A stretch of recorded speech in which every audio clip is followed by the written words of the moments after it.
বাংলাদেশিদের জন্য দুবাই বা সংযুক্ত আরব আমিরাতের ইউএই ভিজিট ভিসা বর্তমানে খোলা রয়েছে, তবে আবেদন ও অনুমোদনের ক্ষেত্রে বেশ কিছু নতুন নিয়ম এবং সতর্কতা অবলম্বন করা হচ্ছে।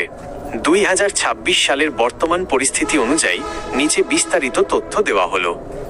বর্তমান অবস্থা: ভিসা চালু, সাধারণ পর্যটক বা ভিজিট ভিসা বাংলাদেশিদের জন্য উন্মুক্ত, তবে মাঝে মধ্যে সিস্টেম আপডেট বা নিরাপত্তার কারণে অনুমোদনের হার কিছুটা কম বেশি হতে পারে।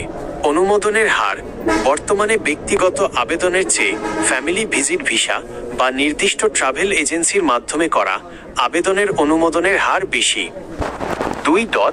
প্রয়োজনীয় কাগজপত্র: দুবাই ভিজিট ভিসার জন্য সাধারণত নিচের ডকুমেন্টগুলো প্রয়োজন হয়।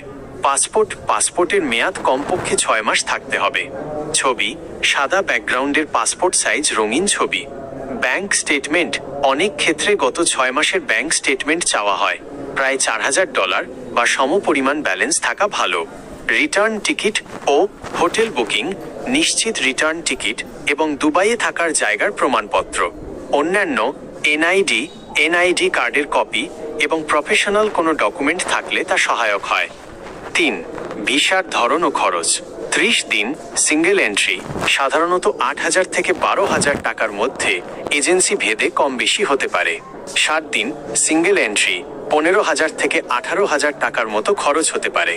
মাল্টিপল এন্ট্রি, দীর্ঘমেয়াদী বা বারবার যাতায়াতের জন্য আলাদা ফি নির্ধারিত।